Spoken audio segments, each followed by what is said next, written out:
L'automne arrive, la météo n'est plus au beau fixe, alors il faut qu'on trouve une petite solution de repli. Pour ça, aujourd'hui, je vais vous présenter un simulateur et en plus, il est gratuit. À tout de suite.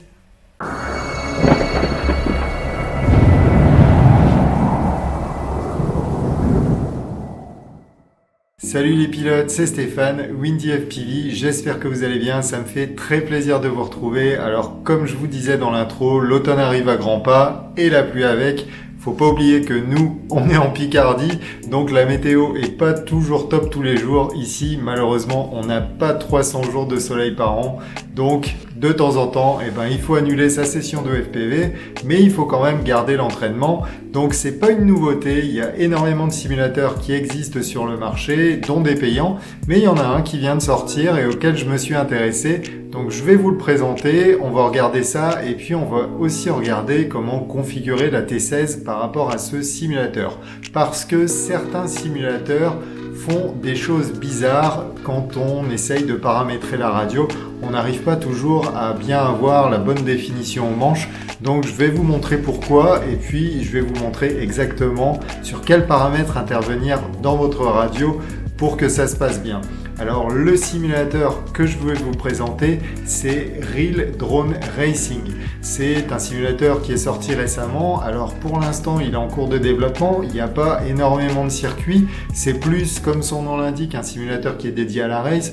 Mais ça ne vous empêche pas de vous faire des petits entraînements freestyle sur les circuits. Vous n'êtes pas obligé de passer en dessous de toutes les gates. Donc je vais vous montrer ça tout de suite. On passe d'abord la radio, on regarde comment la configurer. Et puis après, on va aller faire un petit tour sur le simulateur. À tout de suite. Ce que je vous conseille de faire quand vous faites du simulateur avec votre radio, c'est de vous créer un modèle dédié au simulateur. Alors, quel que soit le simulateur, c'est beaucoup mieux parce qu'on va pouvoir désactiver donc certains paramètres dont on n'a pas l'utilité, comme par exemple le module qui est à l'arrière de la radio. Ça sert à rien de le faire fonctionner puisqu'on est branché directement en USB sur l'ordinateur et comme ça vous fera aussi économiser de la batterie par la même occasion. Donc la première chose qu'on va faire, c'est créer un modèle. Donc pour ça, je vous avais montré un petit peu comment faire. Je vous mets ici le lien vers la vidéo pour créer un modèle avec la T16. Et puis une fois qu'on est là-dessus, on va aller sélectionner donc notre modèle de base, donc le modèle simulateur. Donc on le sélectionne, on est dessus et une fois qu'on est dessus, on appuie donc sur modèle pour aller dans les menus du modèle. Donc on est dans le menu, donc vous voyez que dans le setup, je l'ai appelé simulateur. J'ai désactivé tout ce qui est timer et puis ce qu'on va avoir à faire dans ce menu, c'est désactiver les modules, donc les modules RF, donc qui ne nous serviront à rien puisque on n'a pas besoin d'émettre de signal qui va vers un récepteur, puisque là la radio elle est directement branchée sur le port USB pour qu'on puisse faire du simulateur. Donc vous mettez le internal RF sur off, de toute façon sur la T16, comme je vous l'ai dit dans mes précédents tutos, il n'y en a pas, et le external, vous le mettez aussi sur off. Donc une fois que c'est fait, ensuite, on va avancer un petit peu, et puis on va aller donc dans le menu mixeur. Alors, dans le menu mixeur, en fait, au niveau des canaux, comme vous pouvez le voir, j'ai tout réduit à 50%. Alors, on va aller sur Edit parce que le simulateur, donc Real Drone Simulator, il capte pas bien le signal au niveau des manches. Donc il faut qu'on réduise ce signal-là. Si vous faites donc le paramétrage des manches avec tous les paramètres d'origine, vous verrez que ça ne fonctionne pas et que quand vous allez dans un sens, il va se mettre, il va faire un peu n'importe quoi. Pour résumer, il va faire un petit peu n'importe quoi. Donc j'ai trouvé la solution, j'ai cherché un petit peu de temps et en fait je me suis aperçu qu'il fallait réduire les débattements au niveau des manches. Donc pour ça, en gros, on va dans le menu mixeur et puis sur chaque canot, donc nos 4 canaux, donc le canal des ailerons, de l'elevator, des gaz, throttle et puis du rudder, on va tout réduire de moitié et on va faire une chose supplémentaire. Donc la première chose, sur le canal 1, vous faites un appui long, vous sélectionnez Edit et puis vous allez dans Weight. Alors normalement il est à 100%, donc vous allez le faire descendre jusqu'à 50%.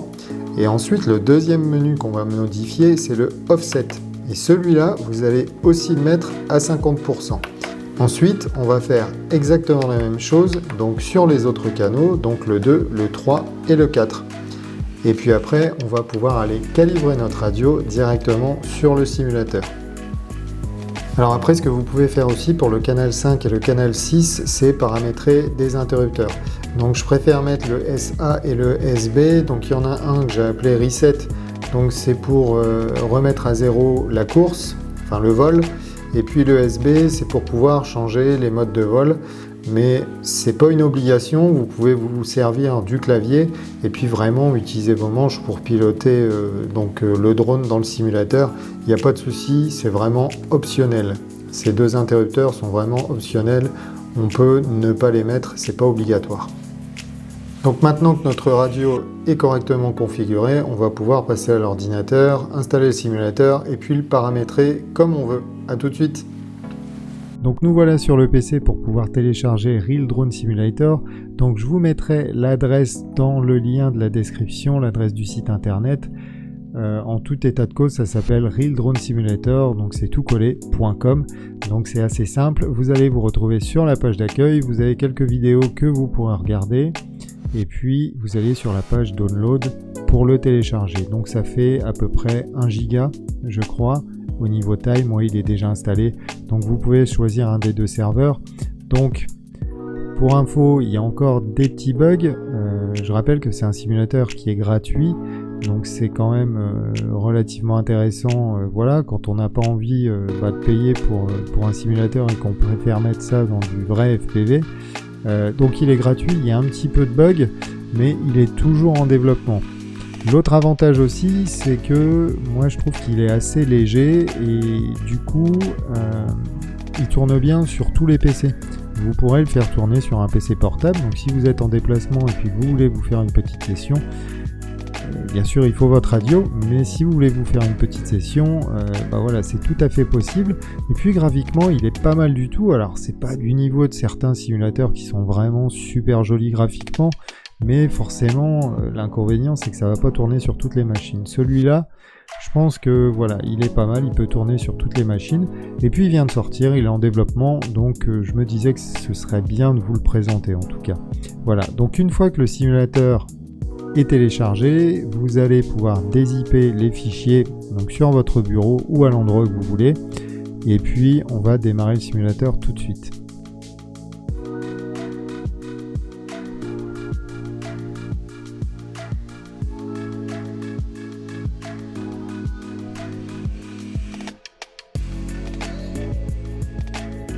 Voilà, donc on est sur la page d'accueil du simulateur, donc là il suffit de cliquer sur Play. Et puis ensuite on va se retrouver donc sur la page d'accueil. Donc ici vous avez le menu pour aller faire vos vols, mais avant ça il faut qu'on configure notre radio. Donc pour ça on va aller sur le menu Workbench. Donc on va cliquer sur le bureau. Et puis d'ici on va aller sur Software Setup. Alors une fois que vous êtes dans Software Setup, vous allez sélectionner Receiver. Et puis une fois que vous êtes sur Receiver, vous allez dans Input Manager. Alors c'est ici que vont se trouver donc tous les paramètres de votre radio. Alors une fois qu'on est dans ce menu, on va pouvoir paramétrer notre radio. Alors n'oubliez pas, donc comme ils vous le disent, de créer un nouveau modèle et puis d'y ajouter les paramètres que je vous ai donnés au niveau des débattements et des voix pour que ça puisse fonctionner correctement. Donc une fois que vous avez fait ça, une fois que votre radio elle est bien paramétrée, vous cliquez sur Next et puis il va vous demander donc de bouger les voix une par une. Donc pour la manette des gaz, on la déplace, vous voyez on va 2000 à 2000, donc c'est parfait, il n'y a pas de souci. Ensuite on va au niveau de l'axe de lacet. On voit aussi que le drone de ce côté-là bouge dans le bon sens, donc vérifiez qu'il bouge bien dans le bon sens, auquel cas il faudra juste appuyer sur inverser. Normalement si vous avez une T16 ça devrait être bon. Ensuite vous cliquez sur Next. Donc on va bouger au niveau du pitch, on regarde que ça bouge bien dans le bon sens aussi. Et puis le dernier c'est le roll, donc roll à gauche, roll à droite et c'est tout bon. Et ensuite, on fait Next, et là, c'est les interrupteurs. Donc, comme je vous ai dit, c'est pas obligatoire, on peut faire Skip pour les 2 interrupteurs.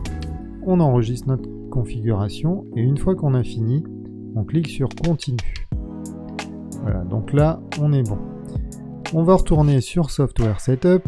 Alors moi, les rates que je peux vous donner, parce qu'il est super réactif, c'est 300 degrés. Après, vous ajusterez comme vous voulez. Vous pouvez aussi ajuster ici entre Beginner, Racer et Freestyle. Et puis au niveau de la caméra, moi j'ai mis 40 degrés parce que voilà, je m'entraîne aussi pour la race. Mais après, vous pouvez régler votre caméra comme vous voulez. Vous avez le Field of View. Alors vous voyez, j'ai un petit bug ici parce que ça devrait s'afficher plutôt par là. Mais bon, on arrive quand même à lire. Donc là, il est sur 126 degrés. Et puis 3D caméra distance, moi je l'ai laissé d'origine. En gros, j'ai pas retouché énormément de paramètres à ce niveau-là. Ensuite, vous avez l'onglet Receiver. Alors, vous voyez, ça ressemble quand même beaucoup à Betaflight. Donc, dans l'onglet Receiver, vous allez pouvoir vérifier que vos voix bougent. Alors, je ne sais pas pourquoi. Moi, j'ai l'aux 1 qui bouge en même temps. Ça n'a pas d'influence sur le simulateur, donc c'est pas un souci. Au niveau des modes, pour l'instant, c'est pas dispo. C'est toujours une version de développement. Le failsafe, c'est pareil. Les LED strips, c'est pareil. Alors, l'OSD, par contre, on peut ajouter quelques paramètres au niveau de l'OSD. Et puis au niveau du système, là c'est pour vos paramètres graphiques. Donc moi je vais le mettre sur maximum parce que j'ai un PC qui tourne assez bien. On va voir si ça fonctionne bien du coup. Mais normalement ça devrait le faire. Et puis après vous avez donc quelques effets visuels que vous pouvez régler aussi à votre convenance. Au niveau des game settings, alors Racing Buoys, je sais pas ce que c'est peut-être quand on fait du jeu en réseau pour voir un petit peu ses copains, je suis pas vraiment sûr. Et puis ici on est dans les settings audio. Donc voilà, une fois qu'on est passé par ces menus, on fait Save. Et puis on revient en arrière, donc on clique sur Back, c'est en haut à droite. Et puis ensuite on peut sélectionner notre drone. Donc on n'a pas non plus énormément de drones disponibles pour l'instant. Donc vous allez aller sur Select Drone. Voilà, vous avez des petits drones comme cela.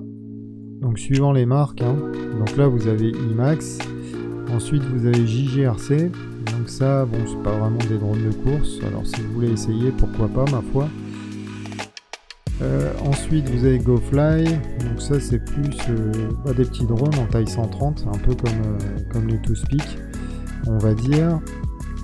Vous avez cette marque là aussi que je connais pas qui s'appelle BuddyRC, donc là vous n'avez qu'un drone de dispo. Et puis ensuite vous avez ça, alors je trouvais que c'était ce qui ressemblait le plus à un drone de race, donc j'ai sélectionné celui-là. Après vous pouvez changer quelques paramètres comme la couleur des hélices, tout ça.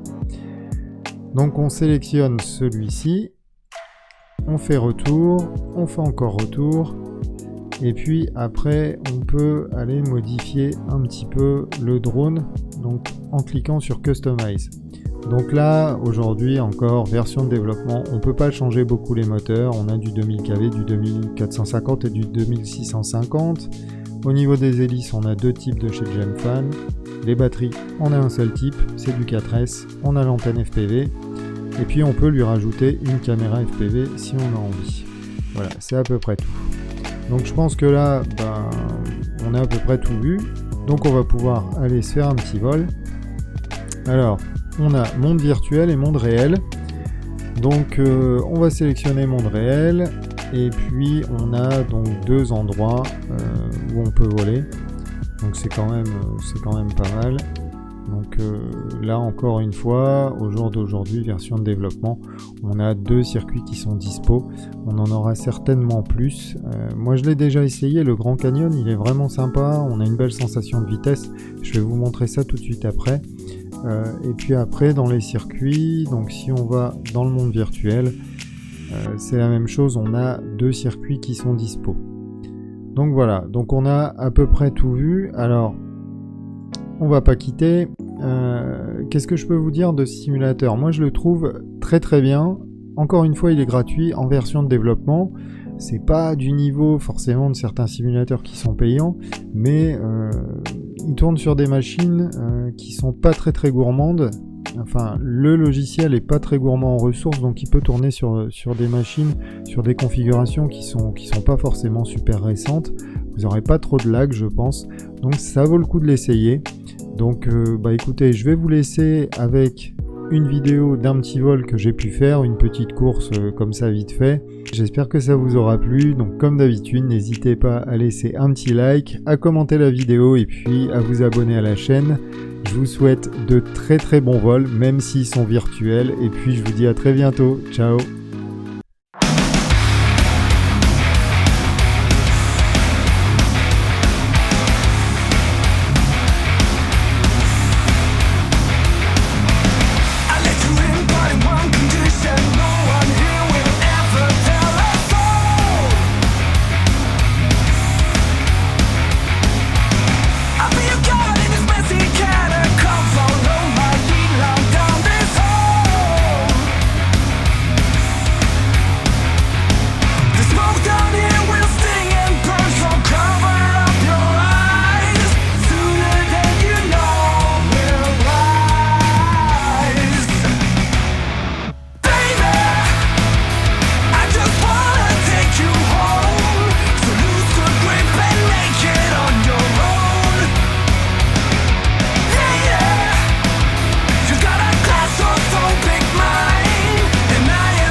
Claustrophobic.